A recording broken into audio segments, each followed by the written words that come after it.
The Brotherhood's siege is in vain. I am Dracul, Prince of Darkness. Hello there, Seraphim17 once again.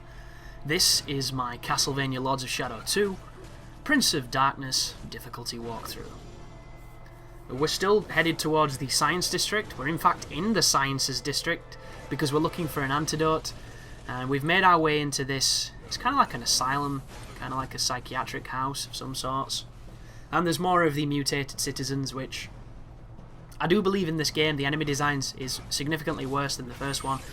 But I really like the boss designs. I think for the most, the bosses are well designed. Especially the Storm Riders. I love that fight so much. It's just baller in every sense of the word. There's something amazing about it. And before I even fought them, I walked into that room and I saw those statues of those people. And I knew it was going to be a fight because it's in a big arena. And I wanted it to be 3v1. And when the boss fight happens, it is. And my biggest fear was it was going to be one, and then one, and then one. But it's three of them, and it's so much fun because it's just such a different kind of fight. And it's not that challenging, even though there's three people, but they just look so cool.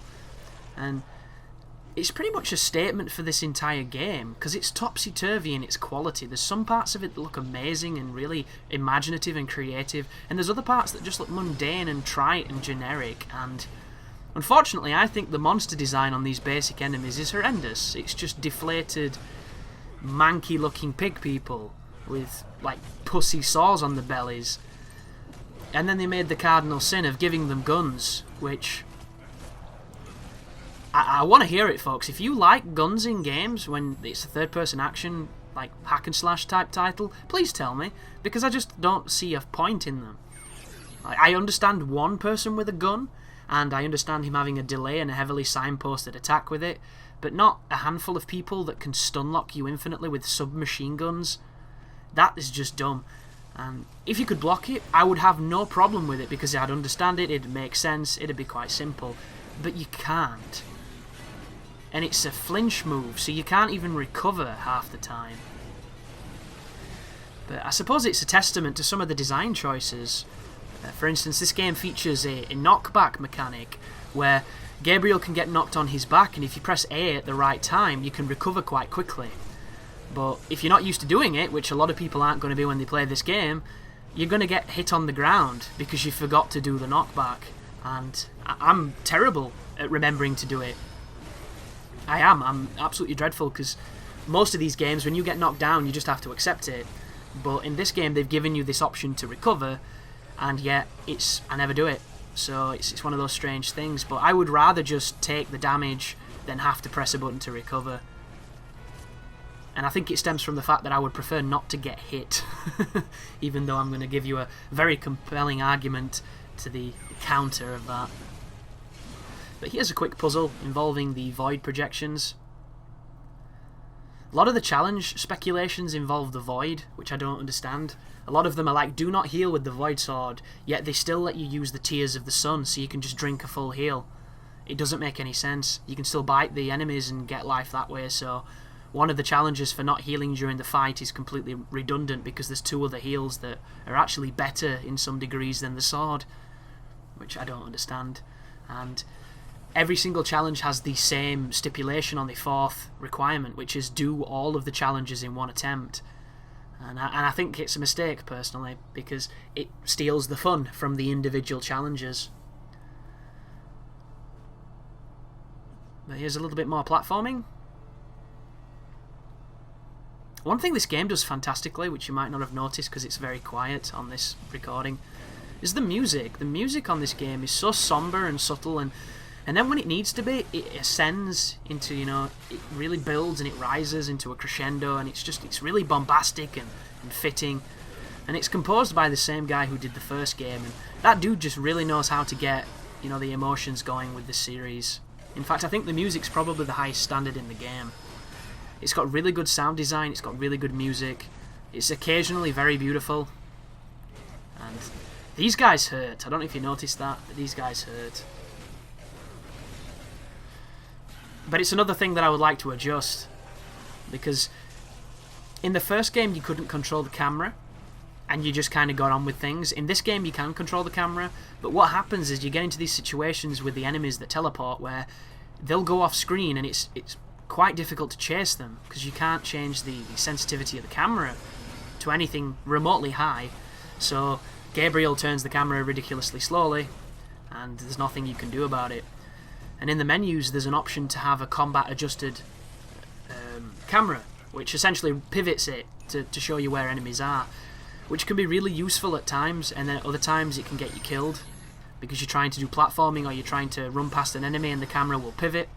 So it's kind of this choice of to have it on or to have it off, and both have pros and both have cons. But that fight right there, I made it look much harder than it is. Those enemies, if you keep your distance, they'll do the unblockable hit, which you dodge, and then they'll follow it up with a standard hit, where you can just counter it with a sync block and then kill them. But I just turned that into a lot more hard work than it needed to be. But I just went through getting all the collectibles as well, and there's a mechanic in this game where one of the relics is a dodo bird, and when you throw it out it finds a secret for you, and it puts it on your map and you can follow the waypoint to it, which I think is a really cool idea. But once again, just like everything else in Lords of Shadow 2, there's a vast oversight with it. The dodo eggs are a rare drop from enemies, and the only enemy that reliably drop it is the big groups of mages that do the super spammy green stuff, which I don't like. And they only drop one. And once you use all your eggs, you then have to, depending on where you are, use a travel map room to get to a different part of the castle, then use a wolf medallion to get to the Chupacabra shop, wait through the loading bullshit of the lift to get to the Chupacabra before you can buy something, and then go all the way back through the lift, through the wolf thing, through the map room to get where you were. And it turns something very simple, which could have been an unlimited use item, into an arduous task that isn't very fun. And at first when I was using them, I'm like, you know, you're not even going to need collectible guides for this, because these dodos are amazing. And then I realised how much time I was wasting getting them. So I would only recommend using them when you only have a handful left and you can't find them, because it's such a waste of time, and it's not fun backtracking through this game at all. It really isn't. And I like this game a lot. I think there's a lot of quality to it. I think there's a lot of problems, but the overall game, I'm glad I bought it. These enemies here need to be spoken about because, as you can see, they've got guns. The easiest way to kill them is to, if they try to shoot you, you can dash into them and stun them, then launch them, then keep them launched and kill them. If they shield, you can flip over them, attack them, stun them, launch them, kill them. A little bit like this, into launch, and then in one from launch you can attack. But as luck would have it, he did the ground stomp and he hit me. But if you do it correctly, you can keep these in an infinite launch and just keep tripping them up until you kill them. And they're very easy. The only problem is, if they get distance from you and they start shooting, it can be a nightmare because you can have 3 people stun locking you with guns. And I just don't think it belongs in Castlevania, but that's just me. But there we go, working on our masteries. If you're wondering what the masteries do, they change the visible appearance of your whip. They also apparently increase the damage of the moves by giving them new finishing sections, which I didn't really notice when I was playing. I didn't really notice the damage increase, if I'm honest. And I always am. So, masteries are a good thing, so you should definitely try to work towards them. But on my first playthrough, I really didn't try to do anything other than just kill stuff, and there's a lot of moves that I didn't use, and I didn't get my mastery up to max on any of the weapons, and I really didn't miss the strength. That being said, a lot of people are going to be tackling New Game Plus once they've done everything, because it automatically starts on Prince of Darkness, and I think a lot of people are probably going to be intimidated by the hardest difficulty, as they offer now with everything. Which is a mistake, folks, because it's very manageable. There are challenging areas, but for the most, the game gives you so many tools to win. It can be difficult not to sometimes. Watch this. This is going to end badly. See that? As soon as you get hit in midair by a gun, Gabriel just goes flying every single time. It's really sad.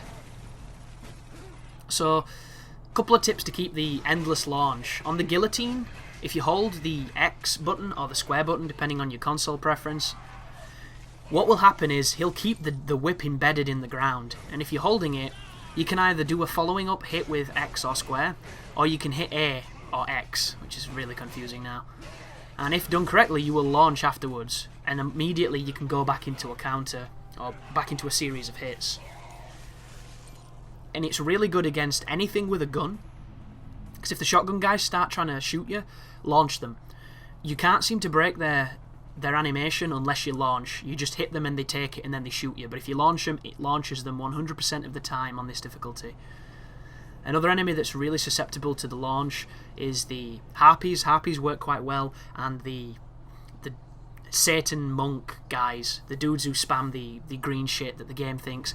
This enemy would be super cool if they gave you 2 or maybe 3 in a fight, but instead we'll give you 6 because that's cool. And all they do is spam an unblockable tornado move that does massive damage, so you can pretty much die immediately, and it's very frustrating. But there's so many aspects of this game that are very puzzling to a lot of the people who've played it. You know, the contemporary setting is getting a lot of flack, and for good reason, because they've picked some of the most generic and overused environments in gaming. You know, I think they could have done a lot of really cool stuff. There could have been rooftop sequences. There could have just been streets, man. The streets are the most interesting looking areas, and instead they've got you in these really dark and dingy factories. And that right there is an interesting transition, and you might be wondering what I've done. Well, the checkpoint was a little bit in front of where I jumped just then, and believe it or not, the jump I was doing missed. And I've got a hilarious video I'm going to be showing where I jumped towards a platform.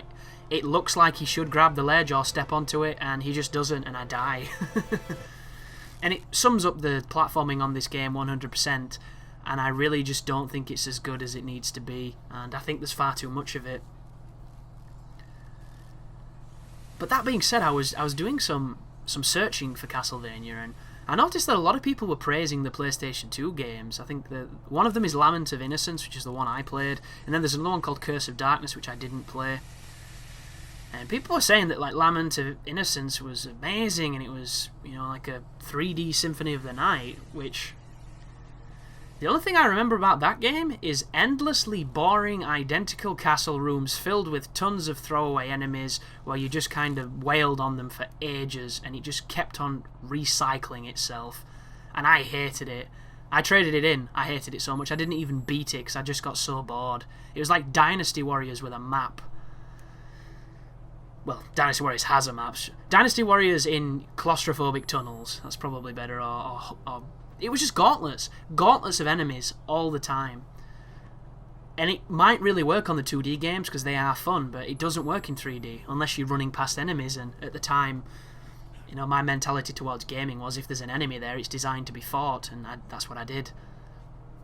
So I remember Lament of Innocence just looking like it was going to be really awesome, but just being one of the most boring games I've ever played. A little bit like Drakengard, which is another series that gets a lot of love, which I bought because it looked amazing, and it was by Square Enix, and it turned out it was just a Dynasty Warriors clone with some really nice cutscenes, and it was one of the most boring experiences I've had in my adult life. You might wonder why I'm jumping like this.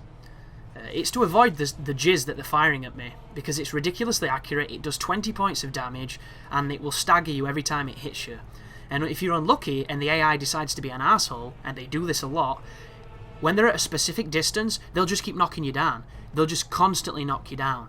The good thing is, though, you can block that one. So if you see him rearing back to spit, if you block, you'll be fine. It's just another one of those moments where every projectile on this game is bullshit. And the bosses all have an identical one, which is a massive area of effect on the left-hand side and a massive area of effect on the right-hand side that travels towards you very quickly. And every single boss has it, and it's a super cheap two-piece move, because if they hit you with the first one, they hit you with the second one, and there's no way to recover.